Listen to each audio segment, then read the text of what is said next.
Hi everybody. My name is Colin. The worst half of entertainment. And this is my first solo video, so bear with me. Hope you guys can do that.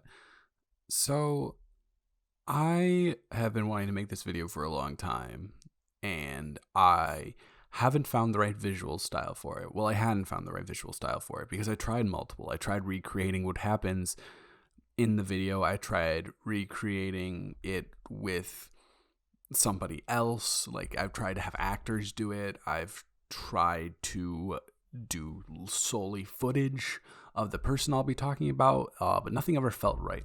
So I feel like this is an opportunity for me to just talk.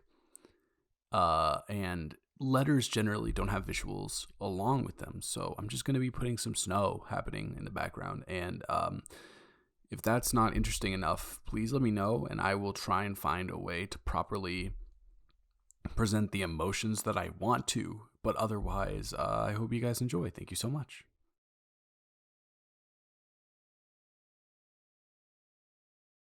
Dear Mr. Carruth, hi, my name is Colin Andrews. I'm an aspiring filmmaker doubling as a critic in his spare time.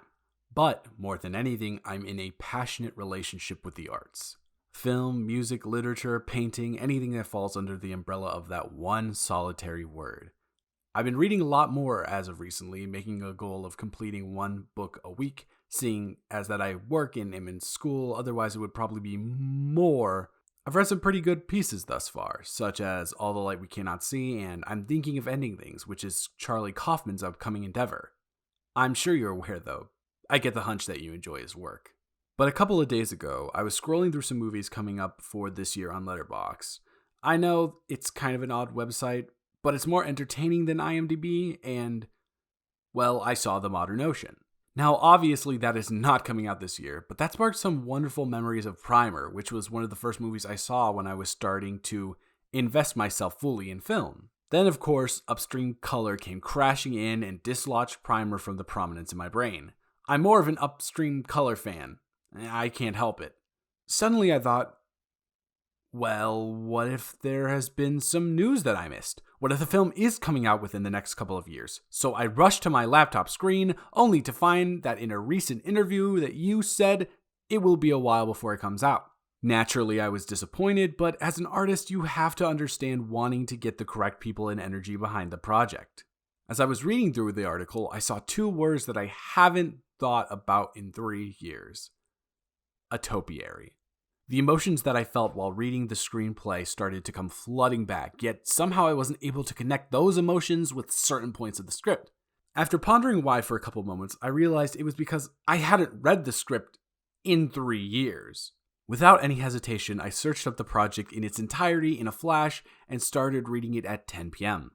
I didn't stop until I had finished at 12:30. As I closed my laptop and carefully placed it on my side table, I sunk into the sliver of my bed, which my body had already imprinted on.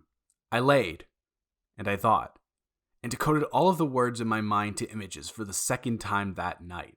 It's impossible to come to a feeling of total satisfaction when it comes to your piece, but I did my absolute damnedest. In the middle of thinking about the course of, I don't want to give away anything, considering this is an open letter, but you know what I'm saying. My body spontaneously decided that a bed was the inappropriate place to be taking a deep delve into this masterful piece. So I involuntarily shot up, made my way upstairs, and into my car. It's the beginning of winter, so snow was coming down at a pretty decent rate, but I didn't really care. I managed to maintain attentiveness to the road while I continued processing the story. It was almost as if my body shut down to provide as much energy to my mind to spin the cogs at such a rapid pace. I drove around aimlessly while thinking about the beauty of the twists, turns, characterization, and how everything culminates together so effortlessly. I went on with that for a while until my trance was suddenly broken.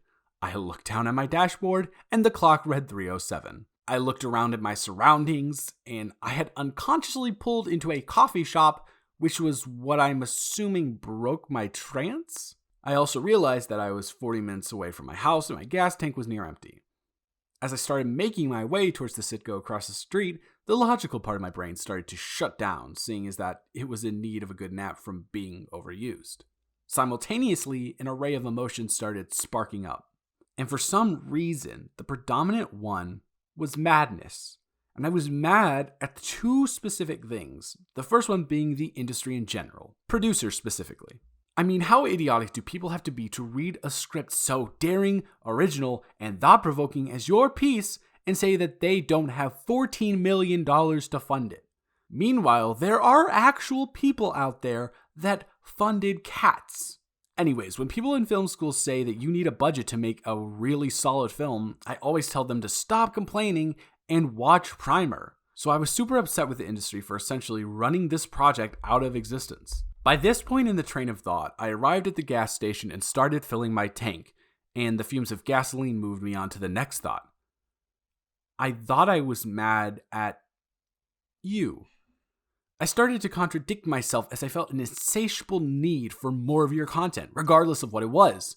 An episode of The Girlfriend Experience, Breakthrough, and a role in the Dead Center simply were not going to be enough. I mean, look at you. You're one of the most talented and multifaceted people to ever hit the cinematic world.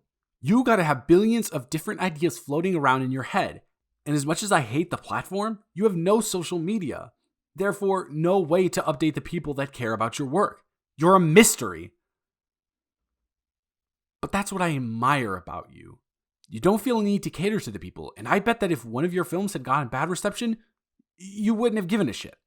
You're making these projects for you, and in the time frame in which you feel comfortable making them.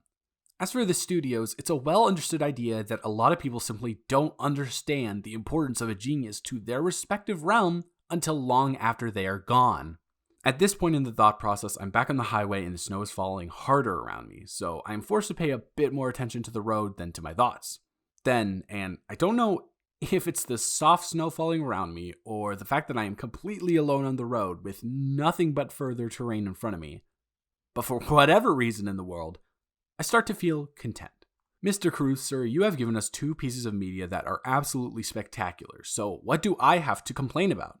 What do any of us have to complain about? You have been such an inspiration with making films to me in such a way that I fully believe that I can go out there and make something on my own. And I can make something on my own without reaching for outside resources. At this point in the timeline, I had arrived home again. I settled into my room with a contrasting furrowed brow and questioning smile as I was frustrated about how to move forward. I mean, I was content with your decision to preserve creative dignity over hasty production, but there was still a part of me that wanted more. After a couple of minutes, the metaphorical light bulb went off in my head. I picked up my laptop from where it was resting on the side table, logged into my Final Draft account, and created a document entitled Welcome to Eternity. I mean, if we're not getting any projects with magic that yours contain for a pretty long time, we should probably get started making our own, don't you think? Thank you very much for the inspiration, and I hope to see you one day not as just a fan, but as a peer. Sincerely, Colin Andrews.